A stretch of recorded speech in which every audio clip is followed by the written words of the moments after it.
जैसा कि राष्ट्रीय लोकदल के विधायकों ने बुधवार को मुख्यमंत्री योगी आदित्यनाथ से उनके सरकारी आवास पर मुलाकात की है और ऐसे में कयास लगाए जा रहे हैं कि आरएलडी और भाजपा का गठबंधन हो सकता है। राजनीतिक गलियारों में हलचल तेज है और इसी मुद्दे पर चर्चा करने के लिए हमारे साथ पूर्व महासचिव यूपी आरएलडी से नानक चंद्र शर्मा जुड़ चुके हैं। वहीं सपा से मोहम्मद तारिक खान और सुभाषपा से हमारे साथ सुभाष चंद्र यादव जुड़ चुके हैं। तो तीनों मेहमानों का बहुत बहुत स्वागत है जनता टीवी पर। और सबसे पहले हम नानक चंद्र शर्मा जी से बात करना चाहेंगे कि नानक जी, जिस तरह से आरएलडी के तमाम जो विधायक हैं वो सीएम योगी आदित्यनाथ से मुलाकात करते हुए नजर आए हैं, ऐसे में सियासी गलियारों में हलचल काफी ज्यादा तेज हो गई है, क्या कुछ कहना चाहेंगे?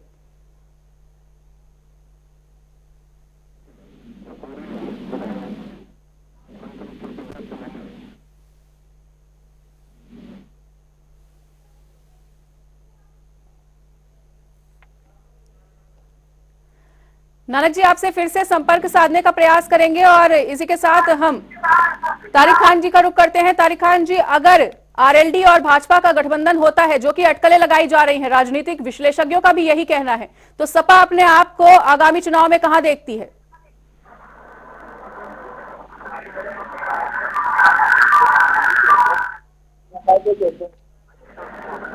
तारिक जी, क्या आप हमें सुन पा रहे हैं? हाँ, मैं सुन रहा हूँ। मेरी आवाज आ रही है? जी जी, बिल्कुल आ रही है, रखिए अपनी बात। मैं ये कह रहा हूँ कि जो राज्यसभा आरएलडी के राष्ट्रीय अध्यक्ष नहीं जा पाए थे, उसका रीजन ये है कि उनकी वाइफ का कोई ऑपरेशन हुआ है जी। और उनके घर में कोई केयर टेकर नहीं है। मेरी उनके जो प्रवक्ता है उनसे बात हुई थी कल, तो उसका रीजन ये था। और बाकी जो आप कह रहे हैं विधायक मिलने गए हैं, तो उत्तर प्रदेश के विधायक क्या बंगाल के मुख्यमंत्री से मिलने गए या बिहार के मुख्यमंत्री से मिलने गए? जब सूखाग्रस्त लगभग उत्तर प्रदेश उनके की तरफ बढ़ रहा है और जिस क्षेत्र से विधायक आते हैं वहां की जनता उससे शिकायत करेगी, वो अपने प्रदेश के मुख्यमंत्री से ना मिले तो जाके बिहार के मुख्यमंत्री से मिले। ये कोई मामला नहीं है। होने को कुछ भी हो सकता है, होने को तो भाजपा और कांग्रेस का गठबंधन मौजूदा परिस्थिति में। तारिक जी, हमने ये पूछा है कि जो कि अटकलें लग रही हैं, अभी राजनीतिक विश्लेषज्ञों का भी यही कहना है कि गठबंधन हो सकता है। हम ऐसा कह नहीं रहे, अटकलें लगाई जा रही हैं। हमारा पूछना सिर्फ ये है कि अगर ये अटकलों पे विराम लगता है, गठबंधन होता है, तो सपा अपने आप को आगामी चुनाव में कहां देख रही है? देखिए, समाजवादी पार्टी अपने आप में एक मजबूत पार्टी है। हमारे खुद के 110 विधायक हैं। मैं सिर्फ ये कह रहा हूँ कि उससे कोई आता है या कोई जाता है, ये राजनीतिक परिस्थितियों पे निर्भर करता है, मगर उससे अभी ऐसा कुछ नहीं हुआ है।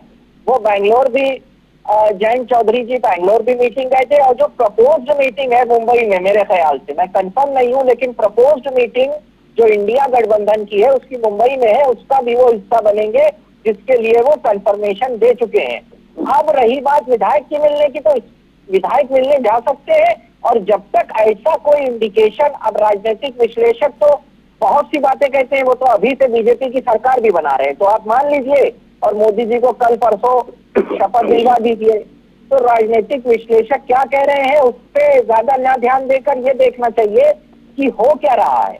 हो ये रहा है कि वो विधायक मिलने गए थे, अपनी समस्या लेके गए होंगे, कोई भी विधायक। ये तो नॉर्मल प्रोसीजर रहा है।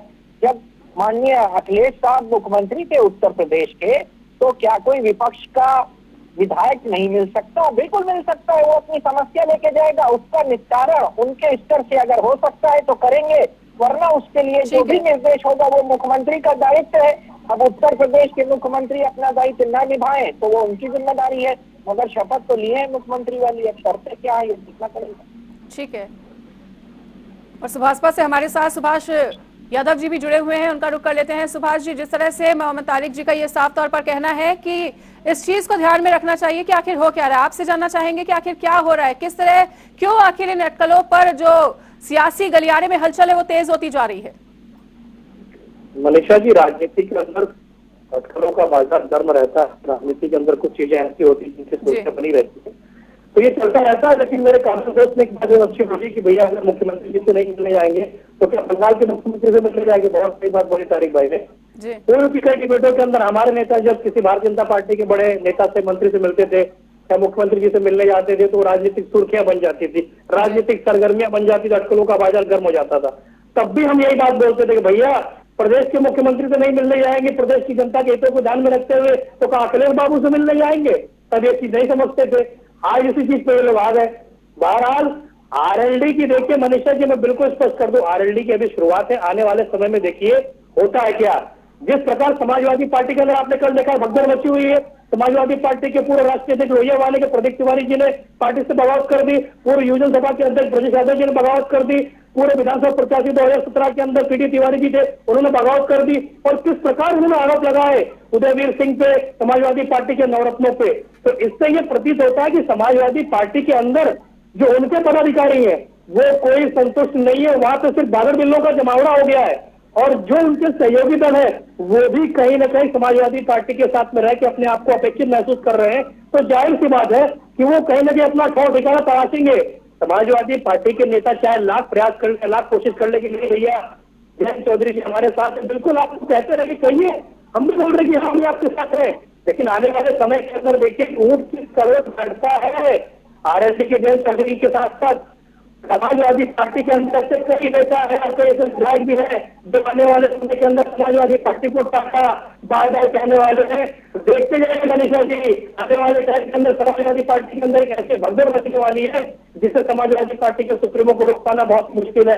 क्योंकि जिस प्रकार कांग्रेस लोग भी आए दिन SC/ST की राजनीति करने के हिसाब से, दलितों की राजनीति करने के हिसाब से, पिछड़ों की राजनीति करने के हिसाब से सामान्य वर्ग को जिस प्रकार टारगेट कर रहे हैं, केवल वर्ग को जिस प्रकार टारगेट कर रहे हैं, निशाना बना रहे हैं, समाजवादी पार्टी के अंदर भी समानों का एक प्रभुत्व एक ऐसा है जो कहीं ना कहीं समाजवादी पार्टी के अंदर अपने आप को ऐसा महसूस कर रहा है। समय आने पर ये भी समाजवादी पार्टी का किनारा करने वाले हैं। तो देखते जाइए मनीषा जी, बहुत जल्दी इसकी बानगी को दिखने वाली है, बहुत से लोग जाने वाले हैं। ठीक है, आपके वक्तव्य पर सपा के जो हमारे प्रवक्ता जुड़े हुए हैं उनके भी रिएक्शन लेंगे, लेकिन एक बार फिर से रुक कर लेते हैं नानक जी का। नानक जी, क्या आप तक हमारी आवाज पहुंच पा रही है? पहुंच रही है। बिल्कुल नानक जी, दोनों ही प्रवक्ताओं की बातों को सुना। आपसे भी हमारा यही सवाल है कि लगातार जो अफवाहों का बाजार है, जो सियासी गलियारों में हलचल है, वो तेज होती हुई नजर आ रही है। पहले राज्यसभा में दिल्ली बिल पर हुई वोटिंग में रालोद प्रमुख जयंत चौधरी जी का गायब रहना, और उसके बाद कल विधायकों का सीएम योगी आदित्यनाथ से मिलना, आखिर किस तरह के संकेत? मैं आपके चैनल के माध्यम से कि जयंत चौधरी इस देश के किसानों के, मजदूरों के, युवाओं के नेता हैं।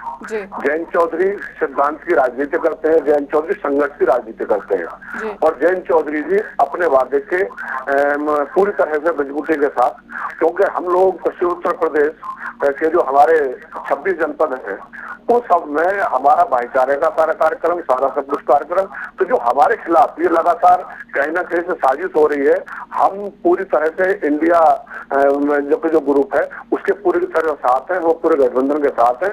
हमारे नेता हर तरह से, क्योंकि वर्तमान सरकार में जो महंगाई, भ्रष्टाचार और जो एक एक व्यक्ति हर मुद्दे पर दुखी है, तो हमारे नेता उसके लिए संघर्ष कर रहे हैं।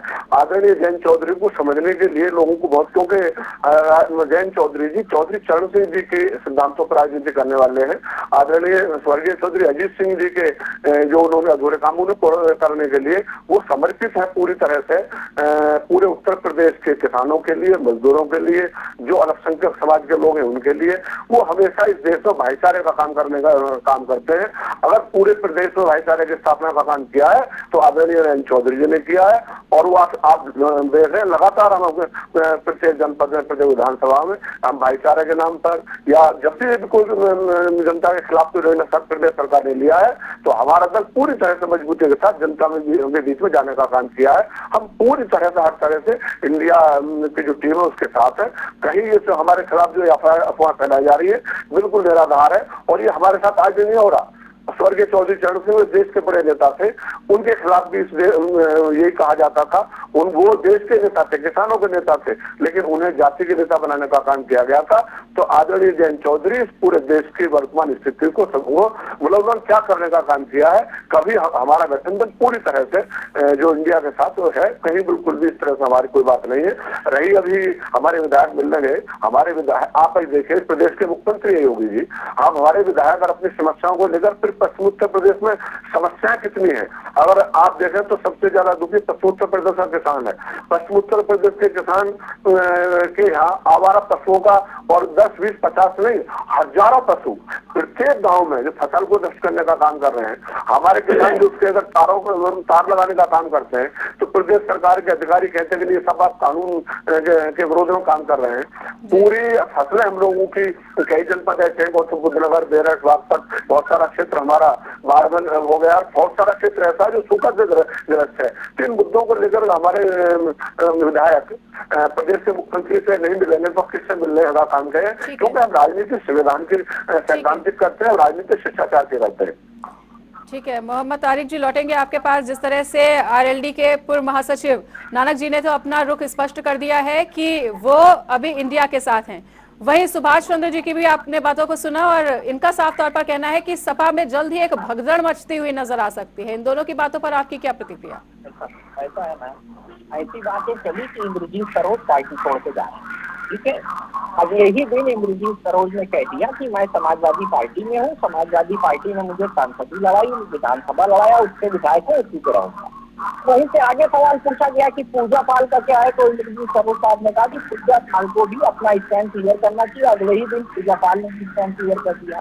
अभी जो आरएलडी के पदाधिकारी बैठे हैं या मैं समाजवादी पार्टी का स्पोक पर्सन हूँ, उनकी बात को आप ऑथेंटिक मानते या नहीं मानते, पहले इसको तय कर दीजिए। अगर वो ये कह रहे हैं कि हम समाजवादी पार्टी के साथ हैं इस स्थल में अभी, तो है इंडिया गठबंधन के साथ, अब उस पर सवाल उठाना ये बेवजह की बात है। सवाल अब यहाँ पर दूसरा बनना चाहिए कि ये बात कहाँ से आ रही है कि अगर वो कहीं मिलने चले गए तो कौन सी आफत आ गई, अपने मुख्यमंत्री से ना मिलने जाए तो चले जाए बिहार, ठीक है, किसी से जाके मिले, कहे कि वहाँ सूखा पड़ रहा है, कुछ करिए, पैसा दे दीजिए। ठीक है, ठीक है।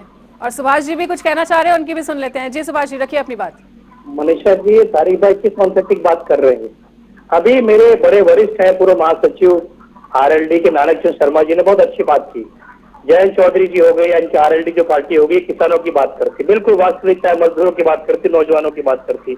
मैं आप ही के चैनल के माध्यम से नानक चंद शर्मा जी से पूछना चाह रहा हूँ, आप मुझे बताइए नानक जी, उत्तर प्रदेश की विधानसभा के अंदर जब विधानसभा सत्र जब चालू हुआ था तो बार बार समाजवादी पार्टी के साथ में शामिल होकर आपके विधायक मणिपुर के ऊपर निंदा प्रस्ताव करवाने के लिए क्यों हल्ला मचा रहे थे? क्यों विधानसभा की कार्रवाई को बाधित करने का प्रयास कर रहे थे? विधानसभा की कार्रवाई के अंदर भी आप बाढ़ का मुद्दा उठा सकते थे, सूखे का मुद्दा उठा सकते थे, किसानों का मुद्दा उठा सकते थे। विधानसभा का सत्र क्यों बुलाया जाता है? प्रदेश के मुद्दों को लेकर, जनता से जुड़े मुद्दों को लेकर, किसानों के मुद्दों को लेकर, मजदूरों के मुद्दों को लेकर, उसके अंदर तो आप चर्चा से भाग रहे थे। तब आपको मणिपुर दिख रहा था, और मणिपुर अगर आपको दिख रहा था, अगर मणिपुर के अंदर आपने जो चीजों की बात की, मणिपुर की जो अंदर घटना हुई मनीषा जी, आप भी उसकी निंदा करेंगे, मैं भी निंदा करूंगा, और पूरे भारतवर्ष के अंदर कोई व्यक्ति नहीं होगा जो उसकी निंदा नहीं करता हो। लेकिन महिला सम्मान आपको सिर्फ मणिपुर के अंदर दिखा, ठीक है, महिला सम्मान आपको बंगाल के अंदर दिखा। ठीक है सुभाष जी, नानक जी का रिएक्शन ले लेते हैं। ठीक है, आपकी बात पर नानक जी का रिएक्शन ले लेते हैं। नानक जी, एक लाइन में अपना रिएक्शन दें। साफ तौर पर यह कहा गया है कि अगर विधानसभा में ये मुद्दा जब उठाना चाहिए था तब क्यों नहीं उठाया, तब सिर्फ मणिपुर की चर्चा पर जोर क्यों दिया गया, और अब यहाँ पर विधायक अकेले में जाकर सीएम योगी आदित्यनाथ से मुलाकात करते हुए नजर आ रहे हैं। आपकी क्या प्रतिक्रिया? एक लाइन में आपका रिएक्शन। वर्तमान में मणिपुर की समस्या राष्ट्रीय समस्या है और लोकदल सबसे पहले राष्ट्रीयता को मान्यता देता है, तो मणिपुर की समस्या को संविधान के अनुसूचित 7 के अंदर स्पष्ट है नानक जी, संविधान के अनुसूचित 7 में स्पष्ट है कि देश के मुद्दों की चर्चा सिर्फ और सिर्फ संसद भवन के अंदर होगी, प्रदेश की विधानसभा के अंदर नहीं होगी। नियम की बात करिए, नियम की बातें करिए, बातें करिए, बीच में बोलने वाली बात नहीं सकते। आप एक राष्ट्रीय चैनल के ऊपर बैठे संगत और नियम संगत बात करिए ना। संविधान के अनुच्छेद 5 के अंदर इसका उल्लेख है, विधानसभा के अंदर